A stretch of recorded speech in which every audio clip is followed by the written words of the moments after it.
Do you hear me? Can you see the screen?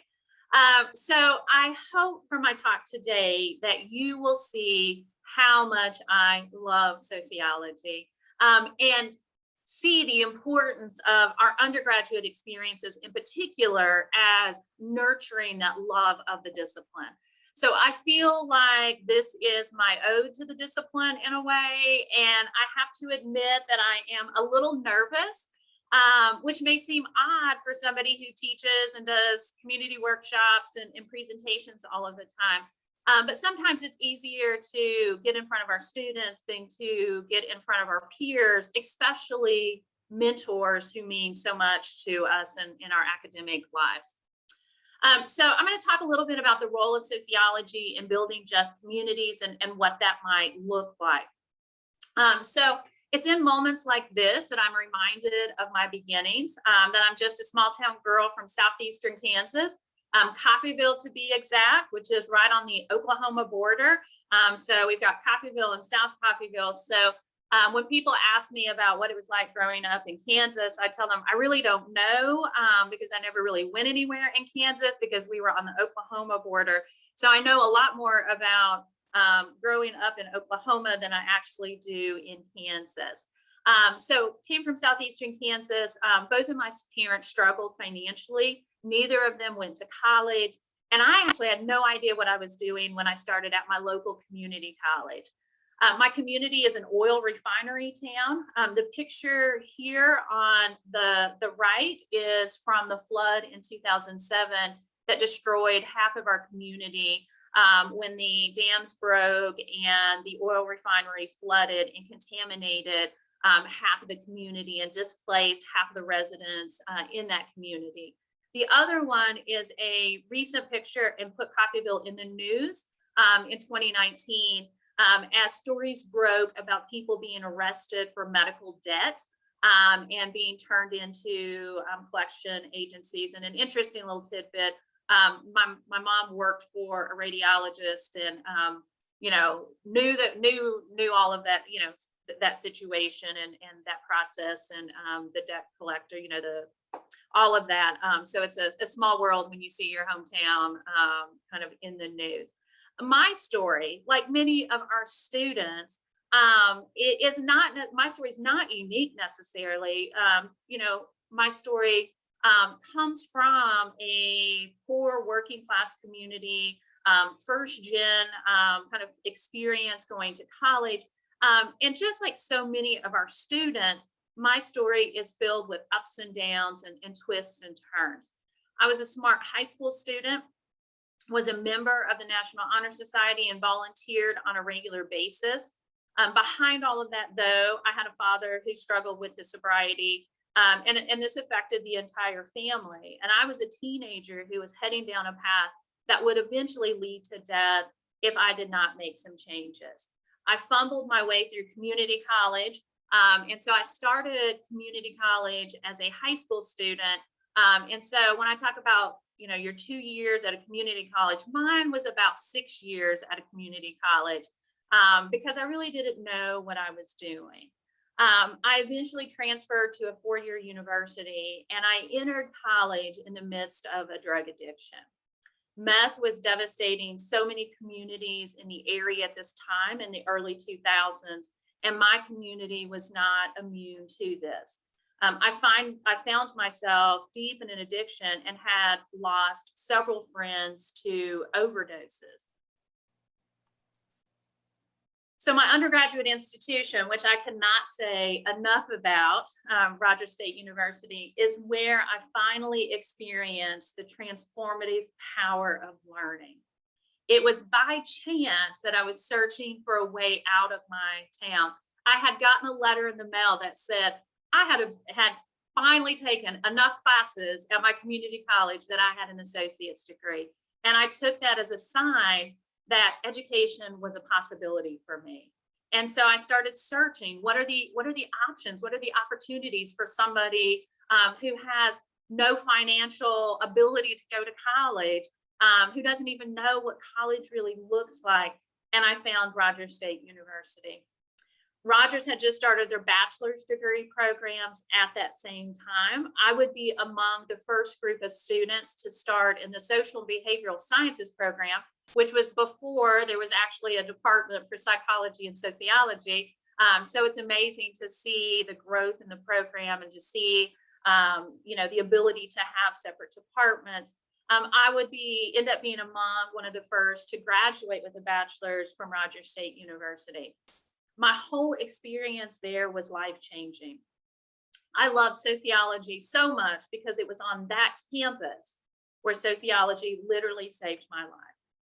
Many of you might have experienced sociology as life-changing, and you have likely seen this happen in your students. That moment, the moment when they see the world differently, that moment when they're able to make sense of their lives in a new way. I met professors there who saw something in me that I could not see in myself. They nurtured my love of sociology, and they had me dig in deep to understand social problems.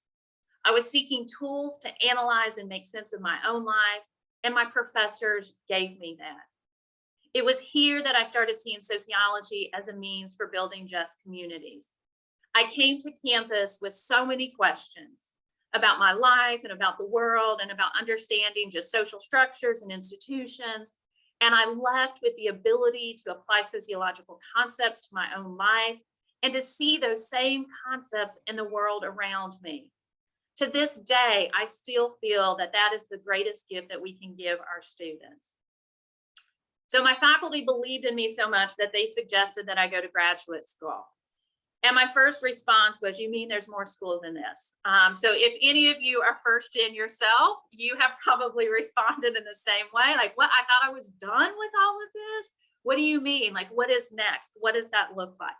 And I couldn't wrap my mind around it. I was the first person in my family to graduate with a four-year degree. And I listened to my professors and I applied to graduate school.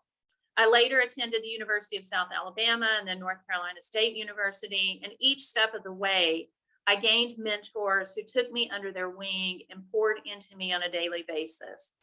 My sociological journey was not possible without them, and so many others who helped me along the way.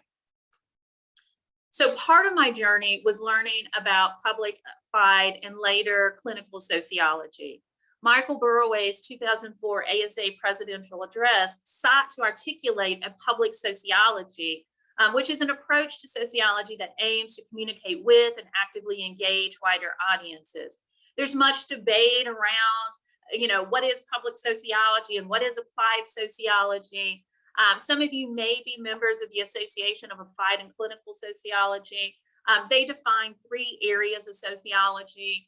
Foundational sociology is what we kind of think about most often in terms of maybe pure or basic research, where we're using theories, concepts, and methods to communicate those findings to academic audiences. Applied sociology is doing the same thing, but using those concepts and theories and tools to improve understanding of non-academic audiences.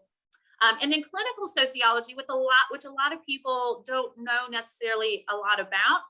But what I find is that my students actually want to work in clinical settings. And so I'm so thrilled to hear that you all have a community counseling program. Sociology students do quite well in clinical mental health programs because of the tools and the concepts and the methods that we give them.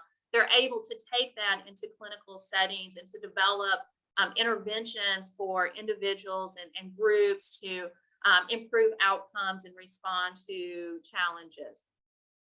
In general, though, all of these forms of sociology engage different publics in critical problem-solving approaches. While there may be a lot of debate around what is the definition of this one and what is the definition of this one, I really think about who are we engaging, who are the publics that we want to engage, and how do we want to engage them? And connecting back to our theme today, how do we want to engage them in ways that we're furthering work towards building just communities? So while I was at South Alabama, I worked on grants evaluating juvenile aftercare programs throughout South Alabama. And this interest I really found while I was at Rogers and was doing my senior capstone. So I visited youth in their homes and detention centers and in alternative schools, and I had to communicate needed policy changes to multiple stakeholders. With sociology, I not only had the technical skills to conduct research, but I had the conceptual skills to understand residential segregation, poverty, and how institutional racism was and still is embedded within our juvenile justice system. I saw there how the lack of effective and sustainable aftercare programs had detrimental effects on the lives of young people.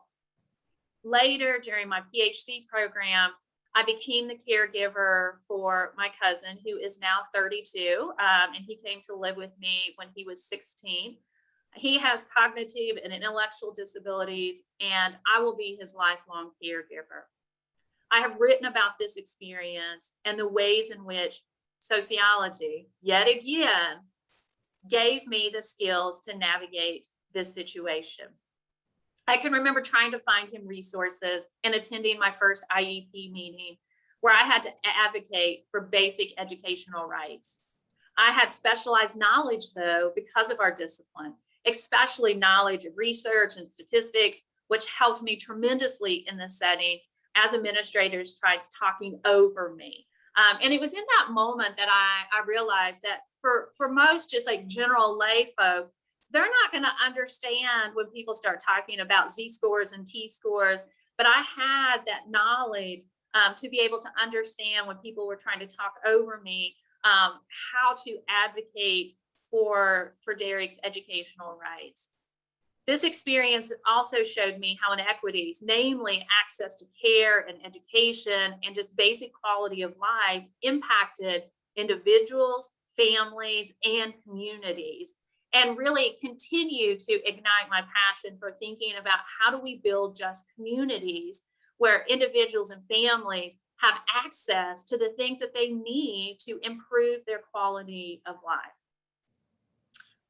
So when we talk about injustices, this is where some of our students might start saying sociology is all doom and gloom. And it may seem like this, especially if you're in a social problems class. So I don't know how many of you teach social problems, but sometimes there's a point in the semester where it feels like students are saying, well, you're just telling me all of the things that are wrong, right? But that's not necessarily the case, because sociology gives us a critical eye to examine so many different areas. And this is one reason why I love teaching intro to sociology, because sociology is connected with so much. So last night I was doing a Google search and thinking about just the role of sociology, talking about all day or all morning this morning about the role of sociology in building just communities. And what does that mean? Like, what do we mean when we talk about just communities? Sociology is really integrated into so many other areas. And so when I have students in intro that tell me their major, I always tell them, I'm going to show you throughout this semester how sociology is connected to every single major in this room, even those majors where we feel like it's not so clear for students, but it is connected in every way. Because when we think about just the role of sociology in the community as a whole, in economic development, in health and education and curriculum development, nursing, all of these things, sociology is central to these areas. So sociology gives us the ability to see beyond the surface. It is here where I remember, as Dr. Elwell said, reading C. Wright Mills for the first time. Dr. Elwell had approached me about being a research assistant, and I really had no idea what that meant, but I thought, okay, this is something that's going to give me an opportunity to dig in deep. It's going to look good on my resume. And it was something that really wasn't offered in the department at the time. And so it made me feel very special to have an opportunity to work with a faculty member who was also the dean at the time. So how many times do you get those opportunities? And so that's, again, one of the special gems of being at a smaller university where you have one-on-one connection with so many different folks. So I got to spend a lot of time in the library, and I spent my days in there doing research, reading articles, doing annotated bibliographies, and saving all of this to those floppy disks. You remember those in the 2000s? And I can remember a day where I lost a lot of material on it because I had like one floppy disk that like basically was what took me all throughout my undergraduate education. And then I started thinking, well, maybe I need to save some of this stuff in other places. But I spent a lot of time there in the library, and I can remember those days reading things, reading excerpts from The Power Elite, reading excerpts from The Sociological Imagination, and being filled with so many questions, finding information that blew my mind, that showed me so much about what was happening beyond the surface. And it was there in the library working on these annotated bibliographies that I really further ignited my desire to pursue sociology and to really think about how sociology gives us the tools to see beyond the surface. Sociology also teaches us to ask and answer questions. So this quote from Peter Berger's Invitation to Sociology is one that I share in my intro class quite often. And this is one of my favorite quotes. So he says, people who feel no temptation before closed doors, who have no curiosity about human beings, who are content to admire scenery without wondering about the people who live in the houses on the other side of the river, should probably also stay away from sociology. They will find it unpleasant or at any rate unrewarding. To ask sociological questions then presupposes that one is interested in looking some distance beyond the commonly accepted or officially defined goals of human actions. It presupposes a certain awareness that human events have different levels of meaning, some of which are hidden from the consciousness of everyday life. It may even presuppose a measure of suspicion about the way in which human events are officially interpreted by the authorities, be they political, jurisdictional, or religious in character. So sociology teaches us to ask these questions, right? It teaches us to ask and answer hard questions. And that's one of the reasons, again, why I love Intro to Sociology so much, because this is where students start asking those questions that have been inside of them that they have wanted some answers to. But as they encounter sociology, they're able to find some of those answers. So sociology doesn't just shine a light on social issues, it gives us a pathway to solutions. Sociology provides the blueprint. It provides the blueprint for building just communities. So I see this blueprint as I take sociology into my campus and community work. So today I work with student organizations on campus and focus on equity and inclusion efforts. I get to create programs and initiatives at my university that foster student success and increase civic engagement. I'm pushing for changes in policies and practices that directly affect our LGBTQ plus students, our Black, Indigenous, and other students of color, our first gen students, our students with disabilities, our growing international student population, and so many other students. Outside of campus, I work with teens who are in juvenile detention facilities, a passion that has stayed with me since my time at Rogers. I now work with adults in recovery who are fighting for their lives. I advocate for children in foster care as a court-appointed special advocate, and I take on cases every semester. I'm currently on a case, and the judges love me because I'm a sociologist. They seem to never want to take me off of cases. I train social service workers and teachers, which is something that sociologists need to be involved in, and I thoroughly enjoy. I work with nonprofits on creating more inclusive environments. I'm advocating for increased access to mental health by serving on important boards in the community, and I'm involved in community development efforts. You know, that's not bad for a small town girl who didn't see any future for herself. And all of this work reflects the role of sociology in building just communities. So in the time that I have left, I want to leave you with 4 things to consider that I'm super passionate and fired up about that are connected to ways that we can further the work in building just communities. One, we need to think about how do we apply sociological theories and concepts to understand and shape our work in higher education.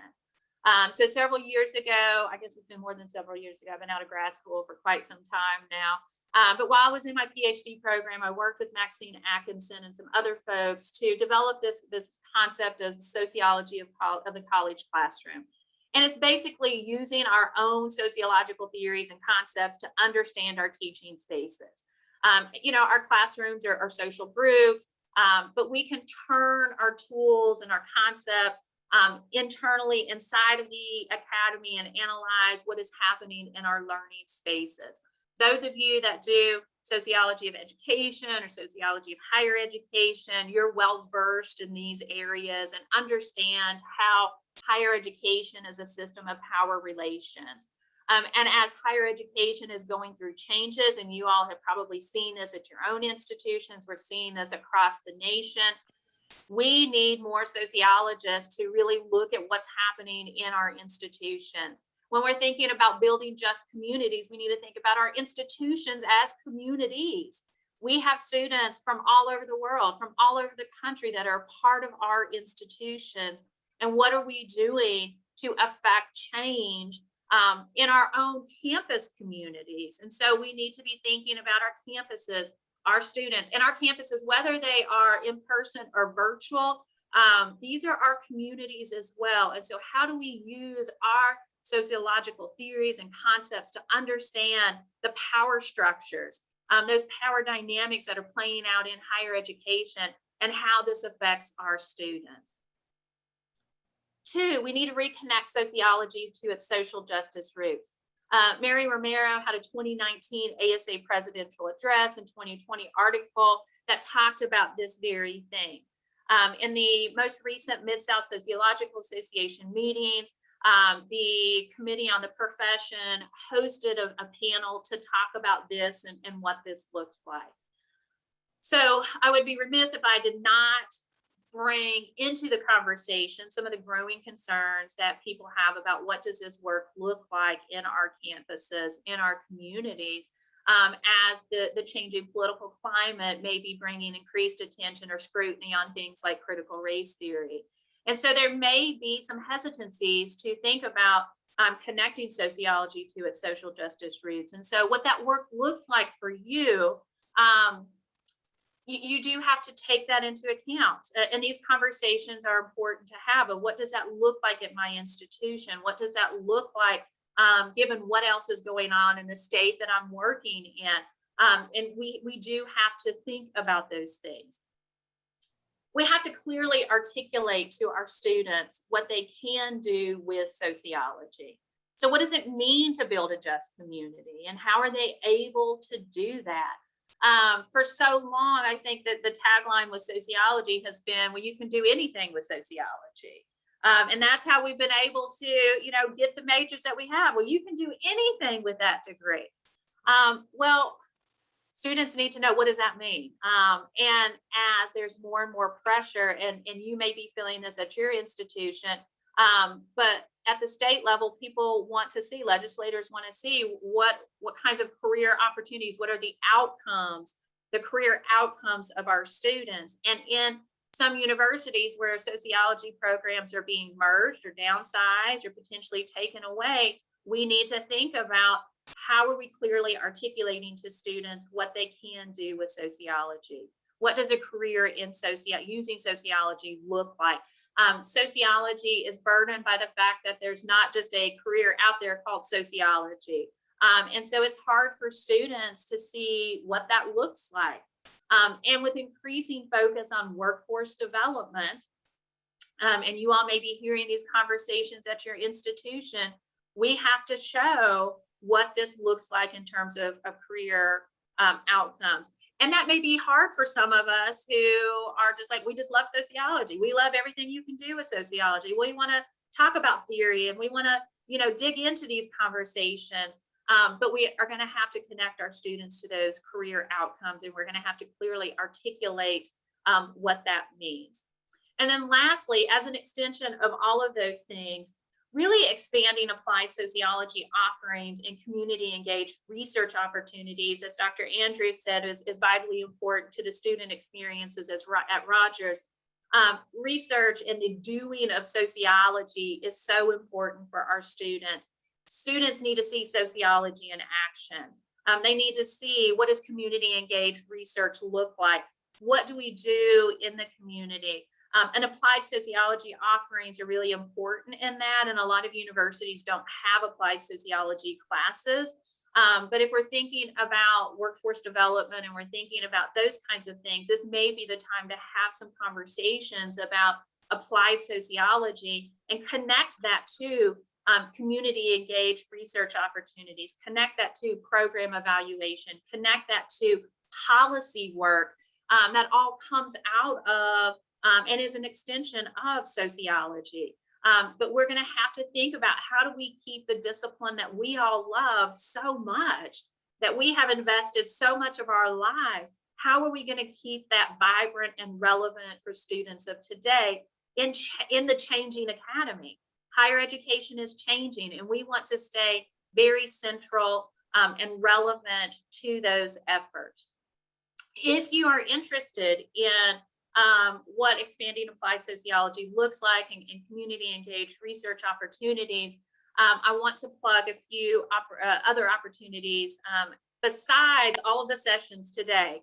All of the sessions on the program reflect the work that you all are doing in the areas of building just communities and what community engaged research looks like, what campus engaged research looks like, the ability for sociology to have an impact on what's happening on your campuses and your community. The program today is filled with research presentations that really attest to that. It's filled with panels of other experts that are going to give insights on what this looks like. In April, though, the Southern Sociological Society's meetings will be in Birmingham, so hopefully some of you may want to come down to Alabama, but we will have some sessions. I'm the chair on the Committee on Sociological Practice. We will have a session on teaching sociological practice and get some insights from other folks who are doing applied work and community engaged research with students. We'll have a session on connecting sociology to social policy. So how do we leverage the importance of the discipline to having those conversations, those higher up policy conversations? And then also we will have a panel on the sociological contributions to environmental work. Again, this is a part of building just communities and thinking about how are sociologists a part of doing this in environmental work. And then the last plug will be for the Mid-South Sociological Association annual meetings in the fall. Those will be in Nashville. And one of the important things for that organization is to continue to extend these conversations. How do we keep sociology vibrant in our region? How do we keep it at all of our institutions? How do we respond to the changing needs of higher education and the changing needs of our students? And what are the ways in which people are doing that work? So I hope, in addition to taking part in today's activities, that you all will consider some of these other opportunities to learn from other folks in the region about some of these same issues that are really affecting all of us, no matter what our institutional type is. These are things that are affecting all of us. So I will end there with that, and then open it up if folks have comments or questions.